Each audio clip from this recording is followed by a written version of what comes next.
चलिए आज आंध्र प्रदेश के प्रसिद्ध तिरुपति बालाजी मंदिर पर थोड़ी गहराई से बात करते हैं।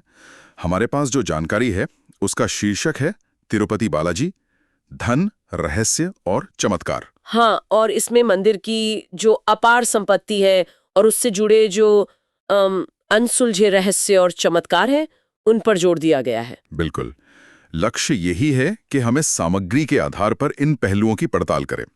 शुरुआत करें मंदिर की संपत्ति से। आंकड़े तो होश उड़ाने वाले हैं। जी हाँ, इसमें साफ लिखा है कि ये दुनिया के सबसे अमीर मंदिरों में से एक है। हर महीने का दान ही सोचिए, 300 से 400 करोड़ रुपए। बाप रे, 300-400 करोड़ महीना। और कुल संपत्ति का अनुमान 5 लाख करोड़ रुपए से भी ज्यादा बताया गया है। और सोना, 11 टन से ज्यादा सोना। हाँ, और उसमें भी वो 1000 किलो का सोने का मुकुट और करीब 2.5 टन सोने का कवच। वो अलग है, अविश्वसनीय। लेकिन एक बात मुझे थोड़ी अजीब लगी, सामग्री में यह भी लिखा है कि इतनी दौलत के बावजूद भगवान वेंकटेश्वर को कर्ज में डूबा माना जाता है। ये क्या विरोधाभास है? सही पकड़ा आपने। ये एक दिलचस्प पहलू है जिस पर स्रोत इशारा करता है। एक तरफ इतनी अकूत संपत्ति, दूसरी तरफ देवता पर पौराणिक कर्ज की कहानी। ये अपने आप में सोचने वाली बात है। और शायद यहीं से रहस्यों का सिलसिला शुरू होता है ना? बिल्कुल, जैसे मुख्य मूर्ति के बारे में कहा जाता है कि वो स्वयंभू है, मतलब किसी ने बनाई नहीं, वो स्वयं प्रकट हुई। अच्छा, और एक और बात चौंकाने वाली है गर्भगृह का तापमान। कहते हैं हमेशा 20 डिग्री सेल्सियस के आसपास रहता है। जी, लेकिन इससे भी ज्यादा हैरान करने वाली बात यह है कि मूर्ति को कथित तौर पर पसीना आता है, जिसे पुजारी नियमित रूप से पोंछते भी हैं। सच में? 20 डिग्री तापमान में पसीना, ये तो अजीब है। और सुनिए, जब मूर्ति का अभिषेक होता है, मतलब स्नान कराया जाता है, तो कहते हैं कि उनकी छाती पर देवी लक्ष्मी की एक हल्की सी आकृति उभर आती है। अरे वाह, ये सब बातें तो वाकई हमारी सामान्य समझ से परे लगती हैं। हाँ, और कुछ नियम भी बड़े सख्त हैं, जैसे मूर्ति के पीछे क्या है ये देखने की सख्त मनाही है। पीछे? क्यों, कुछ खास है क्या वहाँ? किंवदंतियां हैं कि वहां शायद कोई गुप्त सुरंगें या रास्ते हो सकते हैं। सामग्री में 1937 की एक घटना का भी जिक्र है। क्या हुआ था 1937 में? कहा जाता है कि एक पुजारी ने शायद पीछे देखने की कोशिश की थी और उसके बाद वो अपनी दृष्टि और आवाज दोनों खो बैठा। अब ये कहानी है या सच, कहना मुश्किल है। ओह, ये तो काफी गंभीर बात है। और रहस्य सिर्फ मूर्ति तक ही नहीं है शायद। नहीं, और भी हैं। मंदिर के प्रसाद को ही लीजिए, रोज लाखों लड्डू बनते हैं। हाँ, मैंने सुना है तिरुपति के लड्डू बहुत प्रसिद्ध है। कितने बनते होंगे रोज? सामग्री के अनुसार 3 से 5 लाख लड्डू रोज। और कमाल की बात यह है कि स्वाद और आकार में सब बिल्कुल एक जैसे होते हैं। 3 से 5 लाख और सब एक जैसे, ये कैसे मुमकिन है? यही तो रहस्य है। और इन्हें बनाने की जगह भी गुप्त बताई गई है। मंदिर से करीब 23 किलोमीटर दूर एक गांव, जहां बाहर वालों का जाना मना है। अच्छा, ये तो कमाल है। और वो दीपक वाली बात? हाँ, वो भी है। एक दीपक है जो कहते पिछले 1000 सालों से जल रहा है, बिना तेल या घी के। क्या 1000 साल से बिना तेल घी के ये कैसे हो सकता है? सवाल तो यही है। सामग्री इसे एक और चमत्कार के रूप में प्रस्तुत करती है। और बालों वाली बात भी तो अनोखी है। मूर्ति पर असली बाल हैं। जी हाँ, सामग्री यही कहती है कि वो असली बाल हैं, हजारों साल पुराने हैं और कभी उलझते या टूटते नहीं हैं। हजारों साल पुराने बाल, ये सब सुनकर तो लगता है कि क्या कभी इनकी कोई वैज्ञानिक जांच करने की कोशिश नहीं हुई? हुई है। सामग्री बताती है कि 1987 में कुछ इतिहासकार कार्बन डेटिंग के लिए आए थे। ये चीजों की उम्र पता करने का एक तरीका है। हाँ, कार्बन डेटिंग। तो क्या पता चला? पता चलना तो दूर, कहते उनके उपकरण ही बंद पड़ गए, काम ही नहीं किया। अरे, उपकरण बंद पड़ गए? हाँ, और नासा का भी कुछ जिक्र था। प्रोजेक्ट गरुड़? हाँ, नासा के प्रोजेक्ट गरुड़ का उल्लेख है। शायद वो आसपास के इलाके का कुछ अध्ययन कर रहे थे, लेकिन कहते हैं कि उसकी रिपोर्ट या तो रोक दी गई या कभी सार्वजनिक ही नहीं की गई। मतलब वैज्ञानिक जांच में भी बाधाएं। ये तो रहस्यों को और गहरा कर देता है। बिल्कुल। और अंत में एक और चीज, एक मणि का जिक्र है, कृष्णमणि। कृष्णमणि, ये क्या है? सामग्री दावा करती है कि ये कोहिनूर हीरे से भी ज्यादा कीमती हो सकती है। और अनुमान ये भी है कि शायद ये वही पौराणिक कौस्तुभ मणि है जिसका जिक्र विष्णु पुराण वगैरह में आता है। कोहिनूर से भी कीमती और शायद पौराणिक कौस्तुभ मणि। ये तो बहुत बड़ी बात है। जी, तो कुल मिलाकर ये सामग्री तिरुपति बालाजी मंदिर को एक ऐसे अनोखे स्थान के रूप में दिखाती है जहां एक तरफ तो बेहिसाब धन दौलत है और दूसरी तरफ ऐसे रहस्य और चमत्कार हैं जो आज के विज्ञान को भी सोचने पे मजबूर कर देते हैं। सही कहा। ये आस्था, संपत्ति और न समझ आने वाली घटनाओं का एक अद्भुत संगम है। वाकई ये सोचने वाली बात है कि आज के इस आधुनिक युग में भी ऐसी जगहें कैसे इतनी गहरी आस्था और इतने सारे अनसुलझे सवालों को एक साथ समेटी हुई हैं। हाँ, और ये रहस्य विश्वास की प्रकृति और हमारी जो वर्तमान समझ है उसकी सीमाओं के बारे में भी कुछ गहरे सवाल उठाते हैं जिन पर आगे विचार किया जा सकता है। हाँ, वो कर्ज जो कहते हैं आज भी चुकाया जा रहा है। तो चलिए शुरू करते हैं ये सफर। तो कहानी की शुरुआत होती है प्रलय के बाद। विष्णु जी ने वराह अवतार लेकर पृथ्वी को बचाया था। अच्छा। और उसके बाद वो भूदेवी के साथ तिरुमला पर्वत पर रहे, लेकिन फिर कलयुग की शुरुआत में वो बैकुंठ लौट गए। हाँ, और यहीं से मतलब कहानी में एक बड़ा दिलचस्प मोड़ आता है, भृगु ऋषि की परीक्षा वाला। हाँ, कहते हैं कि नारद मुनि ने उन्हें थोड़ा उकसाया था, ये जानने के लिए कि त्रिदेवों में श्रेष्ठ कौन है। जी हाँ, बिल्कुल। तो भृगु ऋषि पहले ब्रह्मा जी और शिव जी के पास गए, पर वो संतुष्ट नहीं हुए। जब वे विष्णु जी के पास पहुंचे तो उन्होंने कुछ कहा नहीं, सीधे उनकी छाती पर लात मार दी। अरे, उसी स्थान पर जहाँ लक्ष्मी जी का वास माना जाता है। हाँ, बिल्कुल। और हैरानी की बात ये थी कि विष्णु जी ने गुस्सा नहीं किया, बल्कि उन्होंने ऋषि से माफी मांगी। माफी मांगी? हाँ, और उनके पैर भी दबाए, पूछा कि कहीं ऋषि को चोट तो नहीं लगी। ये तो वाकई कमाल का संयम है। क्या स्रोत इस पर कुछ खास बताते हैं? मतलब क्यों इतना धैर्य? स्रोत सीधे तौर पर कोई दर्शन की व्याख्या तो नहीं करते, लेकिन हाँ, ये विष्णु जी के शांत और भक्त वत्सल स्वभाव को दिखाता है। और इसी विनम्रता से भृगु ऋषि इतने प्रभावित हुए कि उन्होंने विष्णु जी को ही यज्ञों का फल पाने का अधिकारी घोषित कर दिया। पर इसका एक और नतीजा निकला। देवी लक्ष्मी का क्रोध। जाहिर है, अपने निवास स्थान का ऐसा अपमान वो बहुत नाराज हुई होंगी। बहुत ज्यादा। और वो बैकुंठ छोड़कर पृथ्वी पर आ गईं, कोल्हापुर में। कहते हैं तपस्या करने लगी।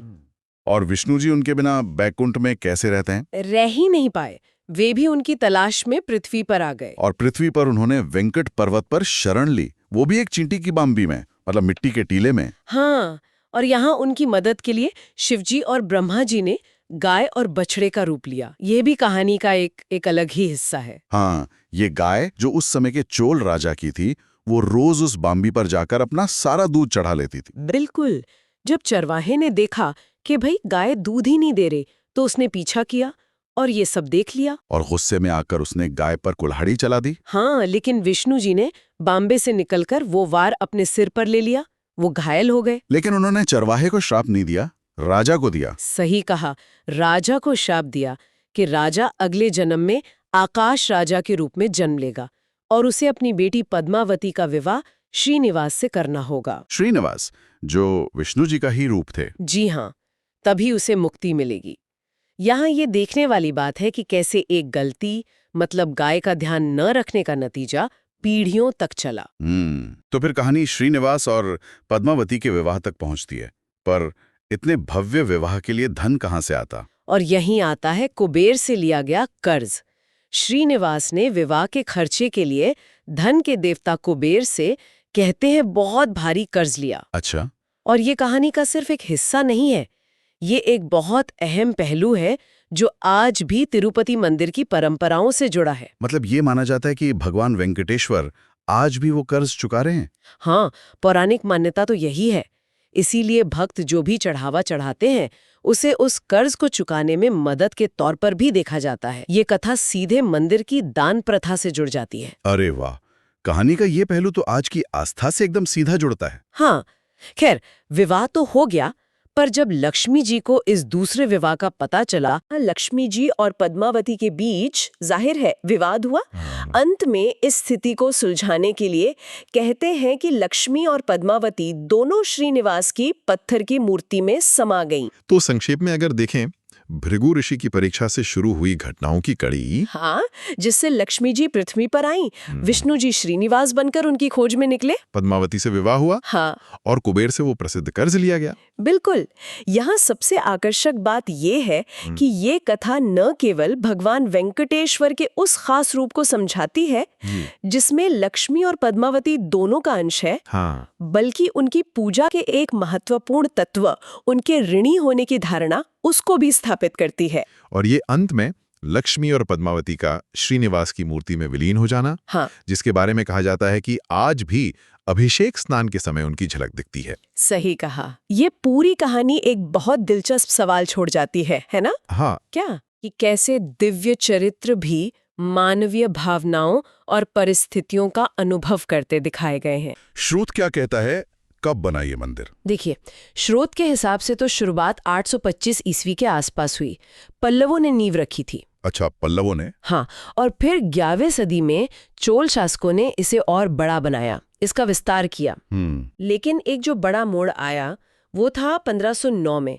विजयनगर साम्राज्य के राजा कृष्णदेव राय, उन्होंने वो सोने का गोपुरम बनवाया। अरे हाँ, वो भव्य सोने का गेट। वही। और फिर बाद में करीब 1750 में मराठा पेशवा रघुनाथ राव का भी जिक्र है, उन्होंने चांदी का सिंहासन दान किया था, ऐसा स्रोत बताता है। यानी सदियों का इतिहास इसमें जुड़ा है। और इसका मैनेजमेंट, प्रबंधन, वो कब ठीक से शुरू हुआ? हाँ, वो भी धीरे धीरे बदला। जैसे ब्रिटिश राज में महंतों का कंट्रोल था। अच्छा। पर 1933 में एक संस्था बनी, तिरुमाला तिरुपति देवस्थानम, TTD जिसे कहते हैं। हाँ, TTD का नाम तो सुना है। बस वही संस्था आज तक इसकी पूरी देखरेख और संचालन करती है। इतिहास तो ठीक है, लेकिन स्रोत में कुछ आधुनिक विज्ञान और रहस्यों के मेल की भी बात है। IIT मद्रास की कोई खोज, वो क्या है? हाँ, ये बात वाकई थोड़ी चौंकाने वाली है। स्रोत में लिखा है कि IIT मद्रास के रिसर्चर्स ने देखा कि मंदिर की दीवारों के कुछ पत्थरों के बीच गैप सिर्फ 0.2 इंच का है, बिल्कुल सटीक। सिर्फ 0.2 इंच? हाँ, और कमाल की बात यह है कि स्रोत के मुताबिक उस जमाने की जो तकनीक थी, उससे इतनी प्रिसिजन, इतनी सटीकता पाना लगभग नामुमकिन माना जाता है। तो फिर ये सवाल उठता है कि ये हुआ कैसे? बिल्कुल, ये एक तरह का वास्तुकला का रहस्य ही समझ लीजिए। और क्या है स्रोत में? कुछ और रहस्य? हाँ, और भी बातें हैं। जैसे स्रोत बताता है कि मंदिर परिसर में करीब 1200 शिलालेख हैं। और तो और 10वीं सदी की मानी जाने वाली 7 गुप्त सुरंगों का भी जिक्र है। गुप्त सुरंगें? हाँ, और इनसे जुड़ी कुछ कहानियां भी स्रोत में दी गई हैं जो काफी रहस्यमयी हैं। जैसे किस तरह की कहानियां? जैसे स्रोत में एक ब्रह्मास्त्र सुरंग का जिक्र है। कहा जाता है कि वहां कोई बहुत पुराना दिव्य अस्त्र छिपा है। अच्छा। हाँ, और स्रोत ये भी दावा करता है कि 1993 में 5 ब्रिटिश इंजीनियर वहां गए और लापता हो गए। फिर एक स्वर्ण बंदर मार्ग है, उसकी कहानी है कि वहां करीब 500 टन सोना छुपा है। और एक काला पानी सुरंग का भी जिक्र है। स्रोत का दावा है कि वहां से किसी तरल का सैंपल लेने की कोशिश की तो वो वैज्ञानिक अंधे हो गए। ये सब स्रोत में लिखे दावे हैं, ध्यान रहे। बाप रे, ये तो सच में रहस्य वाली बातें। खैर, रहस्य तो हैं, लेकिन इन स्रोतों में मंदिर की आर्थिक ताकत का भी जिक्र है। वो भी कम चौंकाने वाला नहीं है। बिल्कुल नहीं। स्रोत के आंकड़े देखिए, सालाना कमाई 5000 करोड़ से ज्यादा। 5000 करोड़? हाँ, मंदिर के पास 11 टन से ज्यादा सोना है, करीब 43,000 एकड़ जमीन है, और शेयर बाजार में भी 10,000 करोड़ से ज्यादा का निवेश है। इतना सब? इसका प्रबंधन कैसे होता होगा? वो भी काफी आधुनिक है। स्रोत बताता है कि मंदिर के अंदर एक अंडरग्राउंड वॉल्ट है, तिजोरी। अच्छा। और उसे खोलने के लिए 3 अलग-अलग लोगों के फिंगरप्रिंट चाहिए होते हैं। एक साथ? हाँ। वाह, मतलब सुरक्षा एकदम हाईटेक। बिल्कुल। पर इतनी बड़ी संपत्ति का होता क्या है? क्या स्रोत बताता है कि इसका इस्तेमाल कैसे होता है, सामाजिक कामों में भी? हाँ, और ये पहलू बहुत महत्वपूर्ण है। स्रोत के अनुसार TTD हर साल करीब 2000 करोड़ रुपए सामाजिक कामों पर खर्च करता है। 2000 करोड़? हाँ, ये वाकई में अनोखी बात है। एक तरफ इतनी संपत्ति जैसे कोई बड़ा कॉरपोरेशन हो, और दूसरी तरफ समाज कल्याण पर इतना भारी खर्च। किस तरह के सामाजिक काम होते हैं? दायरा बहुत बड़ा है। स्रोत बताता है कि रोजाना लगभग 3 से 4 लाख लोगों के लिए मुफ्त भोजन, मतलब अन्नदान कार्यक्रम चलता है। रोज 3-4 लाख लोग? हाँ, इसके अलावा टीटीडी 20 मेडिकल कॉलेज और अस्पताल चलाता है और 300 से ज्यादा स्कूल और कॉलेज भी मैनेज करता है। तो ये सिर्फ एक धार्मिक जगह नहीं, बल्कि एक बहुत बड़ी कल्याणकारी संस्था भी है। बिल्कुल सही। आस्था से जुड़ी एक और बात है बालदान करने की परंपरा। स्रोत इसके बारे में क्या कहता है? स्रोत इसे नीला देवी की एक कहानी से जोड़ता है। मान्यता है कि भक्त अपने बाल दान करते हैं, मन्नत मांगते हैं। हाँ, ये तो बहुत प्रचलित है। और दिलचस्प बात यह है कि जो बाल दान में आते हैं उनसे हेयर एक्सटेंशंस बनते हैं और उन्हें बेचकर हर महीने करीब 20 लाख रुपए की कमाई होती है, जो फिर मंदिर के कामों में ही लगती है। अच्छा, ये पहलू तो पता नहीं था। परंपराओं के साथ क्या स्रोत में मूर्ति से जुड़े कुछ हालिया दावों का भी जिक्र है, कुछ अलौकिक जैसा? हाँ, कुछ ऐसी घटनाओं का जिक्र है। स्रोत में 1937 की एक घटना बताई गई है। कहते हैं एक पुजारी ने मूर्ति के पीछे देखने की कोशिश की और वो अपनी देखने की शक्ति और आवाज दोनों खो बैठे। ओह। और अभी हाल में 2018 में एक और पुजारी का दावा स्रोत में दर्ज है। उन्होंने कहा कि उन्हें मूर्ति के पीछे से सांस लेने की आवाज सुनाई दी और कोई नीली रोशनी भी दिखी। सांस लेने की आवाज मूर्ति के पीछे से? हाँ, ऐसा स्रोत का दावा है। और क्या आईआईटी मद्रास वाला शोध मूर्ति से भी जुड़ा है? स्रोत के मुताबिक हाँ, आईआईटी मद्रास के ही एक शोध में मूर्ति के पिछले हिस्से को रेडियो एक्टिव पाया गया। Radio active? हाँ, और स्रोत ये भी जोड़ता है कि कुछ पुराने धर्म ग्रंथों में इस जगह को वैकुंठ यानी स्वर्ग का दरवाजा बताया गया है। तो ये विज्ञान के दावे और पुरानी आस्था के बीच एक और दिलचस्प कड़ी बन जाती है, जैसा स्रोत बताता है। तो इन सारी बातों को, इन स्रोतों को देखने के बाद ये तो साफ है कि तिरुपति बालाजी मंदिर सिर्फ एक पूजा की जगह नहीं है। बिल्कुल नहीं। ये इतिहास है, वास्तुकला का कमाल है, कुछ अनसुलझे रहस्यों के दावे हैं इसमें, विज्ञान से जुड़े सवाल हैं, गहरी आस्था है और एक बहुत बड़ी आधुनिक मैनेजमेंट व्यवस्था भी है। सबका एक अनूठा संगम है। सही कहा। और इन स्रोतों के आधार पर शायद सोचने वाली बात यह है कि आखिर कैसे एक इतनी प्राचीन जगह इतने सारे आधुनिक वैज्ञानिक सवालों और जिज्ञासाओं को जन्म दे सकती है। और ये जो आस्था और तर्क के बीच का एक जटिल संतुलन दिखता है यहाँ, जैसा इन स्रोतों में झलकता है, वो आखिर कायम कैसे रहता है? ये सवाल अपने आप में काफी गहरा है। इसी सवाल के साथ आज की ये चर्चा यहीं समाप्त करते हैं।